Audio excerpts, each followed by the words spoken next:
Bonjour, c'est Thibault Lambert pour Code Source, le podcast d'actualité du Parisien. Au moins 100 000 personnes sont décédées du Covid-19 en France depuis le début de la pandémie. Ce chiffre a été dépassé le jeudi 15 avril, un peu plus d'un an après le recensement du tout premier mort français. Dans cet épisode aujourd'hui, les deux journalistes santé du Parisien viennent nous raconter comment elles couvrent cette crise sanitaire depuis le début. Florence Méréau et Elsa Marie sont dans Code Source.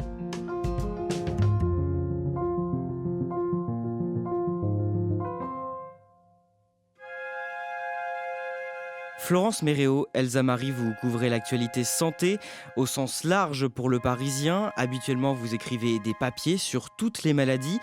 Depuis plus d'un an, le Covid-19, il occupe quelle place dans votre travail ? Une place prépondérante. Imaginez, la première une que l'on fait aux Parisiens sur le virus, elle date du 25 janvier 2020. On va la titrer à l'époque « Faut-il avoir peur du coronavirus ?» Depuis, c'est au moins 210 autres unes que l'on a fait aux Parisiens. C'est une quinzaine de podcasts, c'est des milliers d'articles qui ont été publiés sur la partie papier comme sur le web. Un an d'épidémie, ça veut dire qu'il faut pouvoir suivre son évolution, mais également, et c'est ce qui nous tient à cœur, c'est de raconter des histoires humaines, aller trouver des reportages un petit peu décalés. Et il y a aussi, effectivement, vous disiez les autres maladies, il faut pouvoir trouver une place pour ces autres maladies, et c'est vrai que parfois, nous, en tant que journalistes santé, il y a cette tristesse, voire une frustration, à finalement donner moins de visibilité à d'autres pathologies qui le méritent tout autant. Aujourd'hui, dans Code Source, vous allez nous raconter cette pandémie à travers les reportages, les interviews qui vous ont marqué. Florence Méréau, on remonte au tout début de cette crise, au début de l'année 2020. À quel moment l'arrivée du coronavirus en France devient concrète pour vous ? Je dirais que c'est lors du premier mort, le 26 février 2020. Je me souviens très bien de ce jour-là. Je faisais un papier sur de nouveaux traitements contre le cancer qui étaient testés sur des mini-organes. Et là, l'annonce tombe et je me dis, on arrête tout, il faut qu'on se mette en ordre de bataille. Et je me rappelle m'être dit, c'est soit un mort et c'est tout, soit on va partir pour très longtemps. Il y avait eu un autre signal d'alarme. Quelques jours auparavant, Olivier Véran était devenu le nouveau ministre de la Santé. Et il nous avait accordé sa première interview. Cette interview, je l'ai faite dans le train qui le menait de Paris à Saint-Étienne où il était en déplacement. Au début, il est assez détendu, Olivier Véran. Et au fur et à mesure de l'entretien, je sens qu'il se tend un petit peu. Il reçoit des SMS, des membres de son cabinet l'interpellent. Et finalement, à la fin, il va nous dire « Mais vous savez, nous nous préparons à une épidémie. Le mot est lâché, il peut y avoir une épidémie de coronavirus en France. »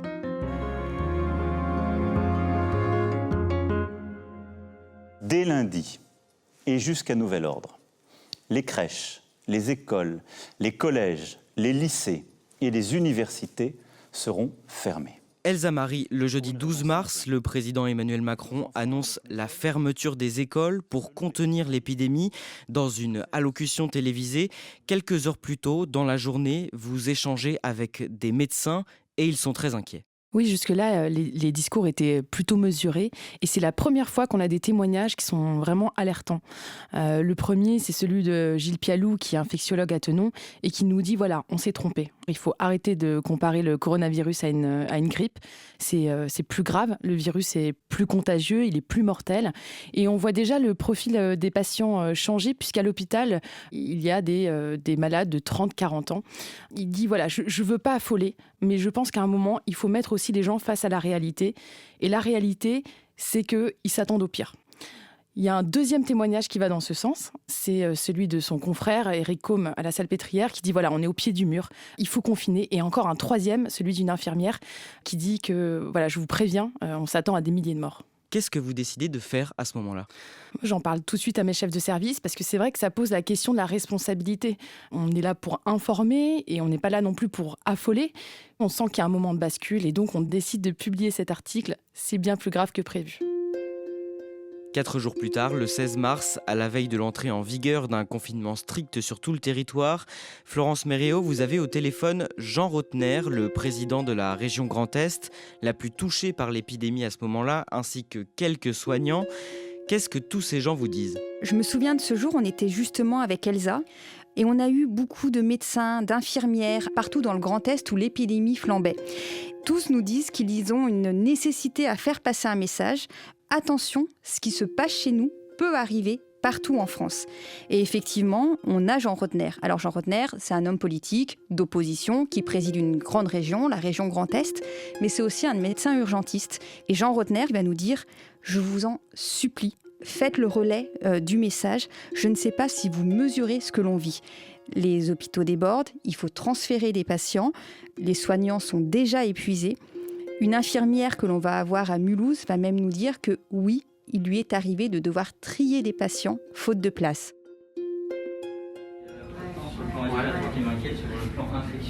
Au mois d'avril, pendant le pic de la première vague épidémique, vous êtes une des premières journalistes en France à pénétrer dans un service de réanimation saturé. Vous avez passé plus de 16 heures dans le service du CHU de Bordeaux. Qu'est-ce que vous voyez sur place ? Il y a plusieurs choses qui m'ont marqué. D'abord, c'est le calme qui y règne. En fait, c'est les cas les plus graves qui y sont traités. L'heure, elle n'est pas à la panique, elle n'est pas à l'agitation. Il faut que les soignants soient concentrés parce que le service est plein. C'est 28 lits remplis de patients Covid. L'autre chose qui m'a énormément marquée, à la nuit tombée, ce sont les soignants qui vont mettre les patients. Dans le jargon, on dit en décubitus ventral, ça veut dire sur le ventre. En fait, les patients ont les poumons tellement comprimés par le virus qu'ils ont besoin d'être soulagés, donc on les change de position. Quand je suis arrivée le matin, tout le monde était sur le dos. Quand je suis repartie le soir, il y avait la moitié du service qui était sur le ventre.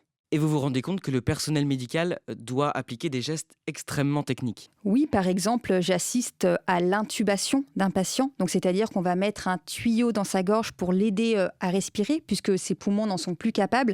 Ce patient, quelques minutes avant, il était encore en train de discuter avec nous et son état s'est aggravé presque d'un seul coup. Sur place, vous assistez au réveil d'un patient resté plusieurs jours dans le coma. Oui, c'est René. Il a 63 ans, il a passé 12 jours dans le coma. René va être extubé, c'est-à-dire qu'on va lui retirer le tuyau qui lui permettait de respirer artificiellement. Au début, il est haletant, il bafouille, il n'est pas très bien. Et chose assez rare, il va se remettre assez rapidement. À peine quelques heures plus tard, René il va être capable de parler, du coup de me parler. Et aussi, je vais assister à la première cuillère de compote de mangue qu'il va absorber. C'est une compote tout à fait lambda, sauf que il n'arrête pas de dire elle est succulente. C'est vraiment son retour à la vie réelle. René va le dire à plusieurs reprises, on m'a fait vivre, on m'a fait vivre.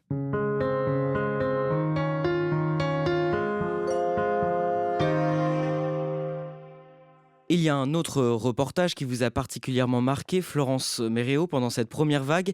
Le 6 mai 2020, vous racontez dans Le Parisien le quotidien d'une société de pompes funèbres chargée d'organiser des funérailles pour les morts du Covid. Oui, je passe une journée avec cette entreprise de pompes funèbres. C'est à Pantin, en Seine-Saint-Denis. Et j'y vais en fait dans l'esprit de pouvoir rencontrer des familles. Quand une personne décède du coronavirus, son cercueil est scellé. Donc c'est vraiment des deuils très particuliers, des enterrements très spécifiques. Et lorsque j'arrive au reportage, il n'y a pas de famille. C'est un fils qui appelle en disant « J'ai moi-même le coronavirus, je ne pourrai pas venir à l'enterrement de ma mère ». Et là, je vous avoue, je m'être dit « mais qu'est-ce que je vais raconter finalement s'il n'y a pas les familles ?» Et après, je me suis dit « mais en fait, c'est tout le cœur du sujet ». En fait, j'assiste à un moment absolument incroyable. On a des milliers de morts et finalement, il n'y a personne pour les enterrer. Le Covid, ça a aussi entraîné ça, des dégâts sur les rites funéraires, les traditions, les coutumes. Ça a aussi créé des deuils totalement impossibles. Et donc ces cérémonies, elles avaient quand même lieu ? Elles avaient quand même lieu parce que les employés des pompes funèbres tenaient absolument à rendre hommage aux morts. Donc la cérémonie avait lieu, il y avait des chansons, il y avait des petits discours. Et je me souviens même du maître de cérémonie qui filmait finalement les quelques minutes pour les envoyer aux familles afin qu'elles puissent le visionner même à distance. Elsa Marie, de votre côté, vous avez pu assister à des retrouvailles très émouvantes entre une résidente d'EHPAD et ses proches qui n'ont pas pu lui rendre visite pendant plus d'1 mois et demi. On est le 22 avril et ça fait 1 mois et demi que les visites sont interdites dans les EHPAD et le gouvernement décide de les réautoriser, mais dans un cadre très précis, c'est-à-dire notamment derrière une vitre. Et donc, on va à l'EHPAD du Chesnay, dans les Yvelines, et on rencontre Paulette. Elle a 98 ans. Elle attend dans un petit salon de pouvoir voir derrière la vitre Annie, sa fille, et son gendre qui vont apparaître derrière le portillon. Elle s'est fait très belle, elle a un foulard en soie, elle a mis une perle de Tahiti autour de son cou. Elle regarde, elle cherche du regard ces silhouettes familières, et elles arrivent enfin. Et là, en fait, elle saute sur la poignée de la fenêtre et pour essayer de l'ouvrir. Et sa fille lui dit non, on peut pas l'ouvrir, mais regarde maman, on peut se toucher comme ça. Et à ce moment-là, en fait, elle met sa main sur la vitre et la petite dame met ses doigts tremblants sur les siens et elle se regarde comme ça et elle s'envoie des baisers. Et c'est là aussi où je comprends à quel point la présence des proches, c'est ce qui maintient en vie les résidents. Quelques jours avant le début du déconfinement, annoncé pour le 11 mai, vous vous rendez au service d'infectiologie de l'hôpital Tenon à Paris, qui a reçu beaucoup de patients Covid pendant cette période. Là-bas, vous rencontrez une équipe de soignants fatigués. Quand j'arrive dans le service, ce qui est étonnant, c'est que la moitié des lits sont vides. Le gros de l'épidémie est passé. Les soignants ont beaucoup moins de travail. Ils disent qu'ils se méfient du silence actuel. Ils ont l'impression que la tempête est en train de s'éloigner, mais ils savent très bien qu'elle est en train de tourner autour d'eux.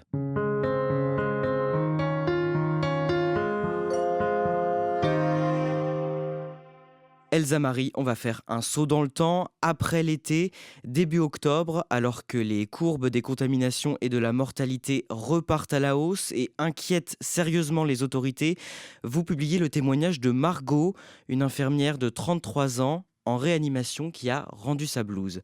Qu'est-ce qu'elle vous dit ? Oui, Margot, elle est surmenée et la première vague a été trop difficile. Elle a passé parfois plus de 14 heures auprès des malades. Elle n'a pas supporté aussi les procédures inhumaines, c'est-à-dire que lorsque les patients étaient en train de décéder, ils ne pouvaient pas voir leur famille. Et ça, c'est vraiment ce qui l'a le plus marqué. Et la fatigue a été telle qu'à un moment, son corps s'est mis à flancher. Elle dit qu'en fait, c'est comme si elle ne quittait jamais l'hôpital. Et à un moment, elle va même être hospitalisée pendant 10 jours dans son service. Et quand elle revient le premier jour, elle tombe dans les pommes. Et elle dit, en fait, je crois que j'avais perdu toute confiance en moi. Et donc, elle rend sa blouse. À ce moment-là, il y a un sondage en fait, de l'Ordre des infirmiers qui montre que 40% des infirmiers ont envie de changer de métier. Un mois plus tard, vous faites la connaissance de Marvin, un jeune adolescent de 15 ans, au service psychiatrique de l'hôpital Robert Debré à Paris. Qu'est-ce qu'il a de particulier, cet endroit ? C'est l'un des plus grands hôpitaux de France pour enfants et adolescents. On se rend en fait dans l'unité psychiatrique parce que le chef de service est très alarmiste. Il nous dit j'ai 2 fois plus d'hospitalisation pour idées suicidaires chez les enfants et chez les ados que d'habitude. Et c'est vrai que ça paraît antithétique de se dire que des enfants peuvent être détruits par cette épidémie, c'est-à-dire qu'ils ne sont pas touchés physiquement, mais ils sont détruits par les conséquences en fait, de cette épidémie, par le confinement. Ils n'ont plus classe, ils se sentent seuls. Et donc, c'est là qu'on va rencontrer plusieurs enfants. Les plus grands, eux, ils arrivent à verbaliser. Ils arrivent à dire aux éducateurs « j'ai envie de mourir, je ne vais pas bien ». Les plus petits, eux, ils n'y arrivent pas, mais les éducateurs voient qu'ils sont davantage en souffrance. Et d'ailleurs, le Covid est partout, puisqu'il joue même dans la cour à tuer le virus. C'est un ennemi imaginaire, et avec des cerceaux et des ballons, ils doivent jeter ces cerceaux et ces ballons sur cet ennemi imaginaire. Et s'ils arrivent à le toucher 2 fois, le Covid est mort. Et donc vous entrez dans la chambre de ce jeune Marvin pour lui parler. Marvin, il a 15 ans, il a des grands yeux noirs, une bouille d'enfant et il est vêtu d'un pyjama en papier pour éviter qu'il ne se suicide. C'est ses premières heures d'hospitalisation pour dépression. Il nous raconte qu'au début, pendant le premier confinement, c'était le pied en fait. C'était un peu comme des vacances, il pouvait jouer dans sa chambre à la PlayStation, c'était vraiment cool. Il nous dit ça en nous regardant dans les yeux en disant « Et peu à peu, l'isolement m'a détruit, la dépression est arrivée sans prévenir ». Ce qui s'est passé, c'est que sans s'en rendre compte, il s'est retrouvé très isolé. Il a commencé à plus vouloir se laver, plus vouloir s'habiller. Tous ces chiffres des morts à la télé, ça lui faisait très peur. Il a fait beaucoup de crises d'angoisse. Sa maman, elle est dans la chambre avec lui au moment où on lui parle et elle lui dit « Raconte Marvin, qu'est-ce qui te rend si triste ?» Et il lui dit « Je peux pas te dire maman, c'est comme un grand vide autour de moi ». C'était vraiment assez fort de voir un gamin qui racontait qu'il était détruit en fait par le confinement. À la fin du mois de novembre, la France compte plus de 50 000 morts du Covid depuis le début de la crise. Dans les mois qui suivent, Florence Méréo, la situation épidémique se stabilise et la courbe des décès aussi. vous avez le nombre de contaminations comme le nombre d'admissions en réanimation qui sont assez stables. Et puis, il y a une forme aussi de lassitude, voire d'habitude dans la population, c'est-à-dire qu'on s'est presque habitué à ce qu'il y ait des morts. Et on va parler de plateau, ou plus exactement de plateau haut. Moi, j'aime bien une image qui a été prise par un médecin qui dit, vous savez, c'est comme une pente douce à vélo. Ça monte doucement, tout doucement, mais à un moment donné, ça commence à faire mal. À l'hôpital, c'est exactement pareil. Dans un hôpital de Seine-Saint-Denis où je fais un reportage, on va me dire, on est en sursis. C'est-à-dire qu'ils savent que l'épidémie va certainement reprendre.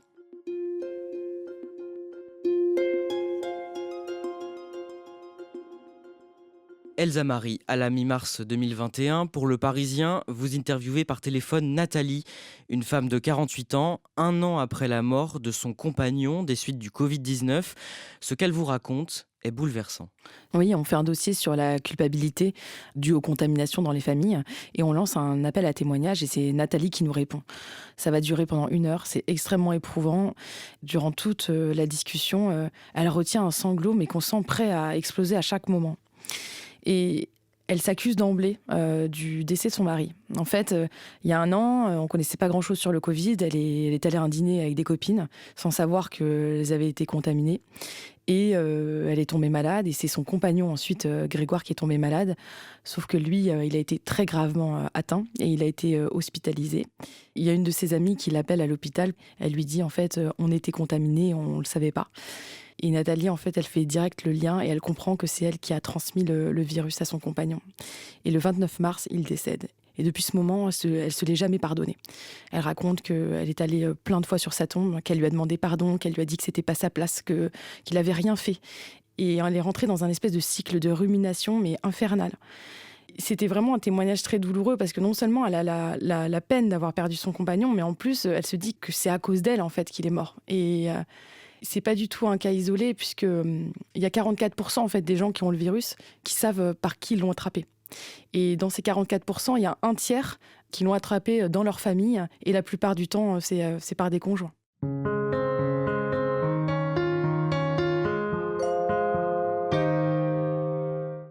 À ce moment-là, les services qui accueillent les patients infectés dans un état grave sont de nouveau saturés en Île-de-France. Florence Méréo, il y a des victimes collatérales de cet afflux de malades à l'hôpital. Ce sont ceux qui attendent d'être opérés pour autre chose et qui voient leurs interventions sans cesse repoussées. Oui, on en parle peu, ou alors on les classe dans la catégorie « pas urgent ». Sauf que derrière ça, en fait, il y a de vrais gens qui ont de vraies souffrances, qui ont de l'inquiétude et qui parfois ont même une perte de chance dans leur maladie. En Île-de-France, on va bientôt arriver à 80% de déprogrammation, c'est-à-dire 8 soins sur 10 qui sont annulés. Nous, il y a quelques exemples, quelques visages qui nous ont vraiment marqués et que l'on a publiés dans un dossier que l'on a fait sur la souffrance des déprogrammés. Par exemple, c'est Karine. Elle a 40 ans, elle a eu un cancer du sein, elle a eu une ablation du sein gauche et depuis novembre, elle vit avec un seul sein. Donc déjà, imaginez psychologiquement ce que cela représente, mais il y a aussi des répercussions très concrètes. C'est un emploi qu'elle ne peut pas reprendre, par exemple. Autre cas, celui de Marc, 41 ans. Il a une hernie discale, comme beaucoup de gens, sauf que la sienne, elle dégénère. Il va rester cloué sur son canapé, dans le noir, à souffrir atrocement. Et il le dit lui-même, à se doper aux médicaments, des opiacés, des analgésiques très puissants. Son opération, normalement, elle pourrait durer 45 minutes. Et lui, ça va faire 1 mois et demi qu'il vit ce calvaire. Et c'est des gens, finalement, auxquels on pense trop peu.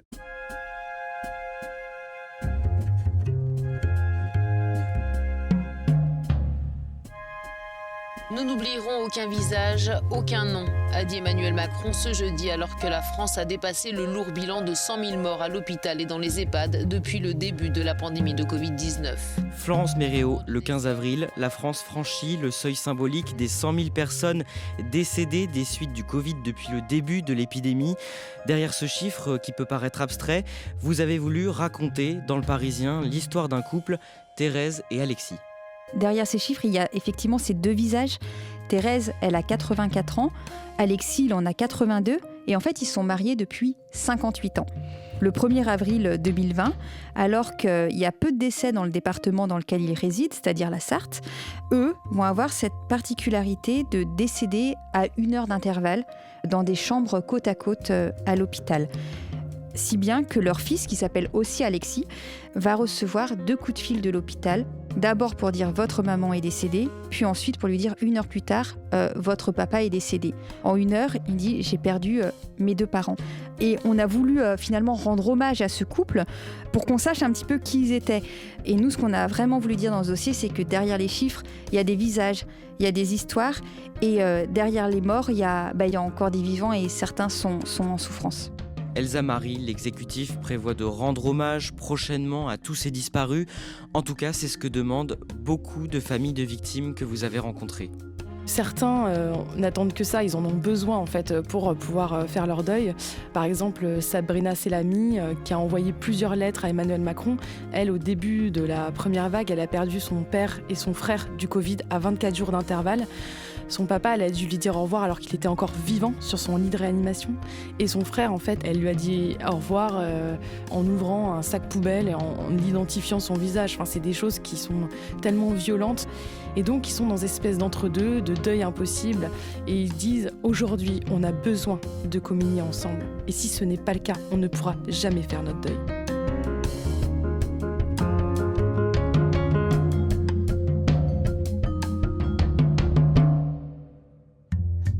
Merci à Elsa Marie et Florence Méréo.